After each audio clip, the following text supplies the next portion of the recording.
আসসালামু আলাইকুম, কেমন আছেন সবাই? আমি আলহামদুলিল্লাহ ভালো আছি।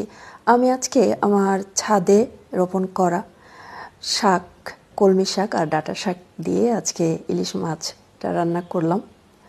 তো এই যে কলমি শাক, এখন কিন্তু কলমি শাকে ফুল এসে পড়েছে। ফুলগুলো ইতিমধ্যে আপনাদেরকে আমি দেখিয়েছিও।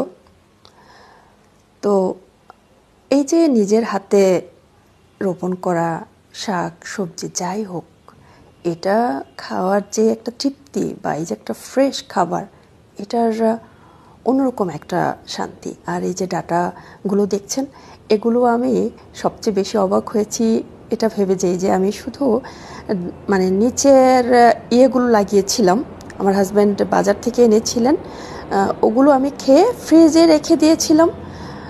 ওরকম মানে গোড়াগুলো একদম জাস্ট ময়লার মধ্যে ফেলে দিব ভেবেছি, ভাবলাম কি না তাইলে ছাদে যে একটা আমার এই যে মানে এখানে একটা টব আছে বড়, এটাতে একটু রোপণ করে দিই। রোপণ করে দেওয়ার পরে মাশাআল্লাহ এই যে এত শাক হয়ে গেছে ডাটার মধ্যে।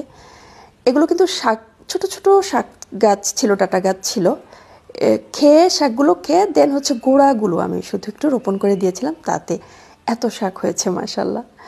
আর হচ্ছে মানে এটার এই মাটিগুলো অনেক সার দেওয়া। সার বলতে আমার যে মানে কিচেন ওয়েস্ট, যেগুলো তরকারি কাটা সবজি কাটা যেই ইয়েগুলো থাকে না, মানে খোসা টোসা, ওগুলো আমি এই মাটির নিচে রেখে দিতাম। তো ওগুলো পচে সার হয়েছে, তো এজন্য এটাতে যাই রোপণ করি মাশাআল্লাহ খুব ভালো ফলন হয়, দেখতেই পাচ্ছেন। আর এই যে কলমি শাকের বিচি আবার রোপণ করেছি এখানে, ছোট ছোট কলমি শাক হচ্ছে। আর এই যে ডাঁটা শাকগুলো আর কলমি শাক কিছু নিয়েছি এখানে, এগুলো ভালোভাবে ধুয়ে তারপরে আমি রান্নাটা পুরো দেখাতে পারবো না আজকে, কারণ অনেক ব্যস্ত ছিলাম দুপুরবেলায়। রান্না ভিডিও করতে গেলে অনেক সময় লাগে, তাই জাস্ট রান্না করার পরের ইয়েটাই আপনাদেরকে দেখালাম। ইলিশ মাছ দিয়ে আমি এই যে রান্নাটা করেছি, দেখেই তো বুঝতে পারছেন কি সুন্দর একটা কালার আসছে, তাই না?